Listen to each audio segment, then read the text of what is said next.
Doctor उत्कर्ष सिन्हा साहब से करना चाहूंगा, और उत्कर्ष सिन्हा साहब से शुरू करूं उसके पहले बात वही उत्तर प्रदेश में जो कुछ चला है, जैसा मैंने कहा सोमवार को जो कुछ हुआ देर शाम तक, रात तक, और आज अलसुबह से और देर आधी रात तक भी चला और आज भी दोपहर तक चला है। वो जो चाहता था कांग्रेस का एक पूरा डेलीगेशन कि वहां जाएं, राम मंदिर में मत्था टेकें, खबरें आ रही हैं सारी की सारी। अब ताजा हालात क्या कुछ है, क्योंकि डॉक्टर उत्कर्ष सिन्हा साहब लखनऊ में है, हम लोग बार बार उन्हें कष्ट देते हैं कि उनके पास बहुत सारी खबरें निरंतर बनी रहती हैं। डॉक्टर साहब, ये जो सारा कुछ चला पूरा का पूरा आपने देखा, और दूसरा जो पक्ष देखे कि वो मौन है, धारण है, मौन, कुछ नहीं निकल रहा, लीपापोती चल रही। अब तो ये भी आ गया कि स्टेट बैंक ने क्या कुछ कहा था, उसकी क्या एक फाइंडिंग्स थी, फिर कैसे उसको दबा दिया गया। उसके पहले 5 जून का भी वो वीडियो हम लोगों ने कल भी चर्चा की थी, आ गया है कि वो पकड़े गए 5 लाख रुपए के साथ, उसको फिर दबा दिया गया। सारा कुछ है, पूछताछ हो गई है चंपत राय साहब से, सब हो गया। क्या है दृश्यावली जो अभी तो उन्होंने मनाया है कुछ 10-12-15 दिन पहले, वो जो क्या 25 जून, शायद 26 जून, 25 जून, एक हफ्ता पहले की इमरजेंसी डे, और उसकी बड़ी भत्सना निंदा की गई। आज हो क्या रहा है? शुरुआत आपसे, एक तो ताजा हालात और साथ में इन सब पर आप तो एक चीज देखिए ना, उत्तर प्रदेश में 24 घंटे के भीतर 2 प्रमुख राजनीतिक दलों के नेताओं को नजरबंद कर दिया गया। अयोध्या में नजरबंद किए गए अजय राय, कांग्रेस के यूपी के प्रेसिडेंट, और जौनपुर में नजरबंद किए गए हैं मुकेश साहनी, जो वीआईपी पार्टी के मुखिया हैं। घटनाएं दोनों अलग हैं, लेकिन शासन का रुख एक ही है। मुकेश साहनी गए थे, एक एनकाउंटर हुआ है जौनपुर में जो फर्जी माना जा रहा है, बिंद समाज के एक व्यक्ति का, उसके यहाँ जाने वाले थे, पीड़ित के घर जाने वाले थे, और अजय राय राम मंदिर में दर्शन करने जाने वाले थे। इस बीच में तीसरी घटना अभी घटी है, ताजा 2 घंटा पहले। एक राम मंदिर सेवा समिति करके एक संस्था है, वो ट्रस्ट नहीं, दूसरी संस्था है, उसने आज कुछ खुलासे करने के लिए एक प्रेस कॉन्फ्रेंस का ऐलान किया था, और फिर अचानक वो टाइम के थोड़े पहले वो प्रेस कॉन्फ्रेंस को टालने का मैसेज आ गया। यानी कहीं ना कहीं से बहुत बड़ा दबाव उस पर भी पड़ा। अच्युतानंद शुक्ला उसके मुखिया हैं, तो वो प्रेस कॉन्फ्रेंस भी टल गई। अब इस बीच में आप देखिए, बीजेपी की तरफ से जो लाइन, या संघ की तरफ से जो लाइन है, 2 लाइनें चल रही हैं। एक तो चंपत राय को प्रोटेक्ट करने के लिए एक पूरा सोशल मीडिया पे कैंपेन लॉन्च हो गया है। आप एक्स पे जाइए, फेसबुक पे जाइए, कहीं भी जाइए, आपको मिलेगा और बताया जाएगा कि चंपत राय तो दरअसल उन्होंने चोरी पकड़ी, और जो भी चंपत राय के खिलाफ या उनके उससे एविडेंसेस दे रहा है या खुलासे कर रहा है, उसको दलाल और धर्मद्रोही और ये वो जो उनका एक सेट चंक ऑफ वर्ड्स हैं, वो चालू। दूसरा, बड़ी बेशर्मी से ये बात कही जा रही है कि जिन लोगों ने राम मंदिर का विरोध किया था, वो लोग कैसे चंदे पर के मामले पर बोल सकते हैं। बल्कि कुछ तो ऐसे कलाकार हैं जो ये कहने लगे हैं कि हिंदुओं का पैसा हिंदू लूटे, तुमसे क्या मतलब, तुम तो धर्मद्रोही हो। अब इस हद तक चला गया है डिफेंस। एक बयान मेरे पास है, आप अनुमति देते मैं सुनाता हूँ। आप जो कह रहे हैं बयान है मेरे पास, देखिएगा, सुनिएगा, ये दर्शक भी देखें। ये बयान है जो अभी कह रहे हैं सिन्हा साहब, ये बयान।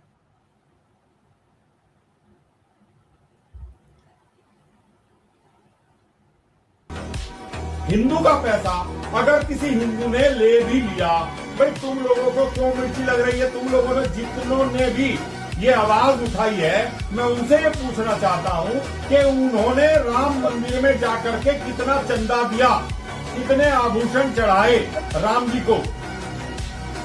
कोई है जवाब किसी के पास? लेकिन सबको केवल एक बात बोलनी है, राम मंदिर में चंदा चोरी हो गया है। अबे तुम्हें क्या फर्क पड़ रहा है? हिंदू का दिया हुआ पैसा हिंदू के पास गया। ये जो हिंदू का दिया हुआ पैसा, जिससे मस्जिद बन रही है, मदरसे बन रहे हैं, चर्च बन रही है, उन पे किसी ने आवाज नहीं उठा। ये आप इसी की शायद बात कर रहे थे, इसी टाइप की कुछ और भी है, और भी। जी, ये हिंदू रक्षा दल के नेता हैं, जो चौधरी साहब है, निर्लजता देखिए, हिंदू निर्लजता।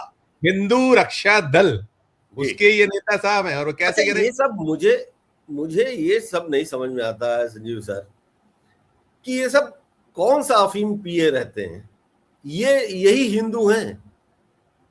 बाकी संजीव श्रीवास्तव, उत्कर्ष सिन्हा, विनय ठाकुर, ये लोग पता नहीं क्या हैं या कौन क्या है। ये जो सर्टिफिकेशन वाला प्रॉब्लम है ना, ये इनका मेंटल बीमारी है। अब सवाल ये है कि देखिए, कई बार ऐसा लगता है ना कि आपस में जाके आगे भी लड़ेंगे कि किसका वाला सर्टिफिकेट सही है। एक्जेक्टली, हिंदू रक्षा दल वाला सर्टिफिकेट सही असली हिंदू का होगा कि आरएसएस वाला असली हिंदू का होगा कि बीएचपी वाला हिंदू का होगा। उस चक्कर में चारों शंकराचार्य निपट जाएंगे, कोई हिंदू साबित नहीं होगा। तो ये जो दशा है, और कुल मिला के देखिए कहानी क्या है कि 11 तारीख, अब अभी मैं आई हैव सीरियस डाउट्स, कोई इस्तीफा नहीं हुआ है। घोषणाएं पहले सरकार की तरफ से हुई, उसके बाद बीएचपी के ट्विटर हैंडल से कोषाध्यक्ष महोदय ने एक ट्वीट किया कि साहब इस्तीफा हो गया है। इस्तीफा कहीं नहीं दिखाई दिया। अच्छा, कोषाध्यक्ष किस हैसियत से इस्तीफा बताएगा? प्रवक्ता है कि पार्टी का अध्यक्ष है? अरे कोष में ही तो गबन हुआ है, और कोषाध्यक्ष बता रहा है कि दूसरे का इस्तीफा हो गया। उनका क्या होगा? अब इस बीच में एक नया शगुफा छूटा है। जैसे ही ये मांग आई कि तिरुमला ट्रस्ट के पैटर्न पर इसके मैनेजमेंट का एक कमेटी बनाई जाए, और बीएचपी भी फायर हो गई, आरएसएस भी फायर हो गया। बिल्कुल, क्योंकि चक्कर ये है कि वो इक्विटी छोड़े कैसे। ठीक है। लेकिन मैं आपको बताऊं, मैं कुछ दिन पहले, जब से ये घोटाला हुआ, मैं कुछ दिन बुंदेलखंड गया था, और अभी मैं ईस्टर्न यूपी से आ रहा हूं। संजीव सर, आम आदमी बहुत व्यथित है, बहुत दुखी है, और भरोसा टूट चुका है। देखिए, ये सब कुछ आस्था के दम पर चला हुआ मामला है। ये आस्था ही थी ना कि भगवान राम यहां पैदा हुए, पर्टिकुलर दिस प्लेस। ये आस्था थी। उस आस्था के आधार पर पूरा राजनीतिक कैंपेन चला, तमाम लोग मारे गए। उस आस्था के आधार पर आपने तमाम चुनाव लड़े, और वही आस्था उन्हीं लोगों द्वारा लूट ली गई। अब इस लूट के बाद जो, और मैं इसकी कॉस्ट केमिस्ट्री भी बता, मैं सोशियोलॉजी भी बहुत कोशिश करता हूं रीड करने की। Majority of OBC and Dalits वो हर्ट है। जो upper caste, so called upper caste, जो अपने आप को ब्रैकेट में रखता है, स्वघोषित उच्च वर्ग के लोग, सामान्य वर्ग, उच्च वर्ग, जो भी कहिए, ये लोग बड़ी दबी जुबान से, पहले तो इन लोगों ने हिट करना शुरू किया कि कोई चोरी नहीं हुई है, लेकिन उसके बाद जब खुलासे होने लगे तो फिर कहने लगे कि हाँ वो, लेकिन ठीक तो नहीं हुआ वाला मामला है। लेकिन ये इनसे बहुत उम्मीद नहीं है। बट ये जो मेजॉरिटी पॉपुलेशन ऑफ हिंदू है, वो बहुत बुरी तरह हर्ट है, और वो भरोसा करने को तैयार नहीं है। तो आस्था की राजनीति। अच्छा, प्रधानमंत्री जी का क्या है? प्रधानमंत्री जी ने अभी मन की बात की 2 दिन पहले, पिछले इतवार को। अब उनके मन में क्या क्या होता है, और भाई ठीक है, रेडियो टीवी सब तुम्हारा है, जो मन करे बोलो। उनके मन की बात है, जनता के मन की बात नहीं होती है। जनता तो चाहती थी कि प्रधानमंत्री जी जरा नीट के ऊपर भी बोलें, वो भ्रष्टाचार के ऊपर भी बोलें, इस चंदा चोरी पे वो दहाड़ें, वो चीन के अरुणाचल प्रदेश वाले उसके ऊपर भी बोलें, महंगाई के ऊपर भी बोलें कि हम भाई एक आश्वासन तो दें कम से कम कि मैं भी दुखी हूं इस महंगाई से। और तो उनके मन में ये सब है नहीं। बिल्कुल। तो उनके मन में क्या है? वो 84 साल का कछुआ जिसके साथ खेल रहे थे, वो है।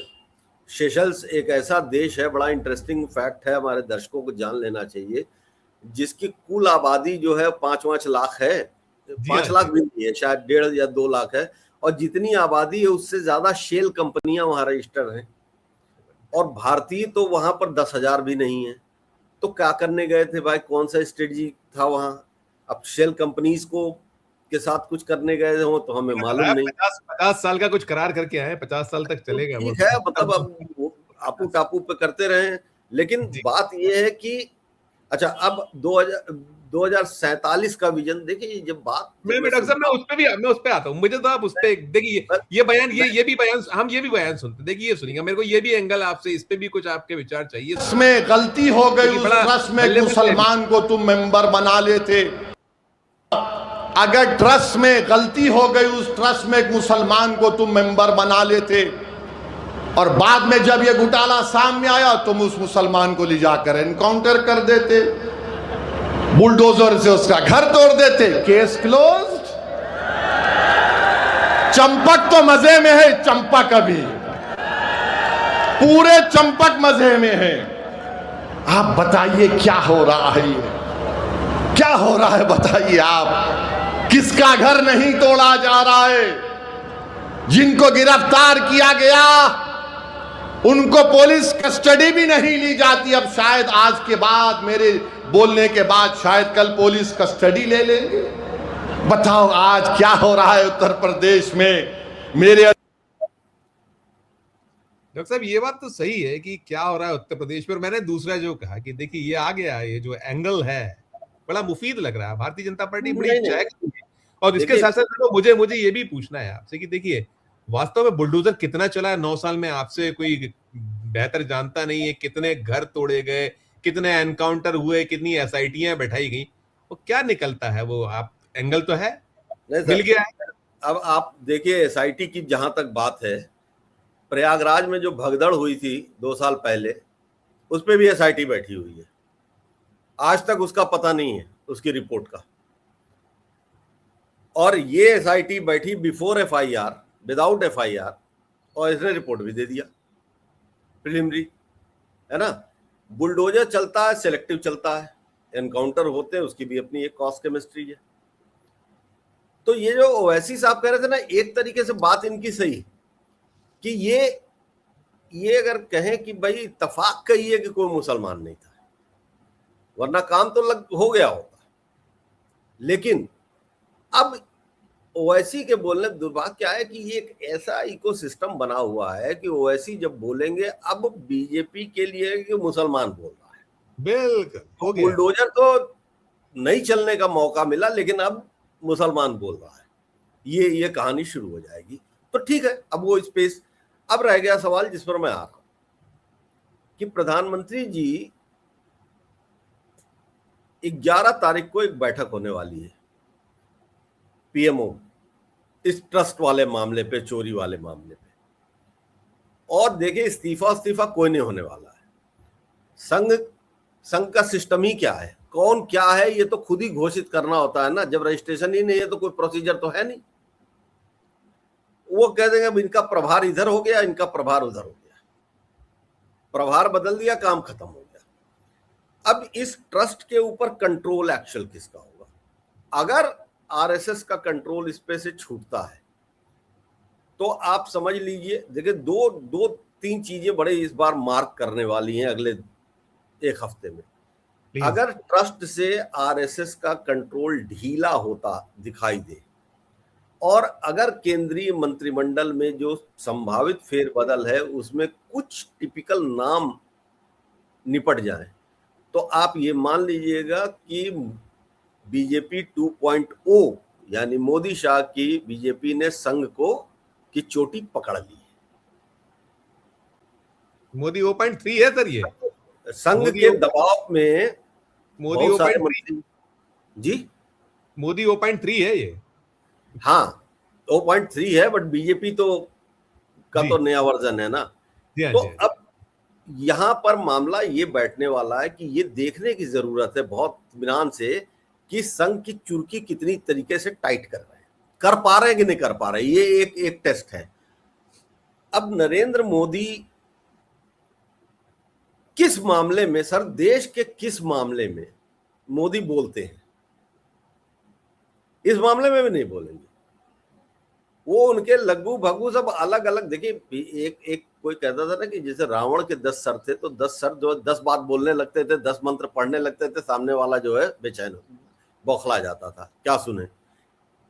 आरएसएस, बीजेपी, बीएचपी, ये वो सब रक्षा दल, बाबा, कथावाचक, ये सब भी वही है।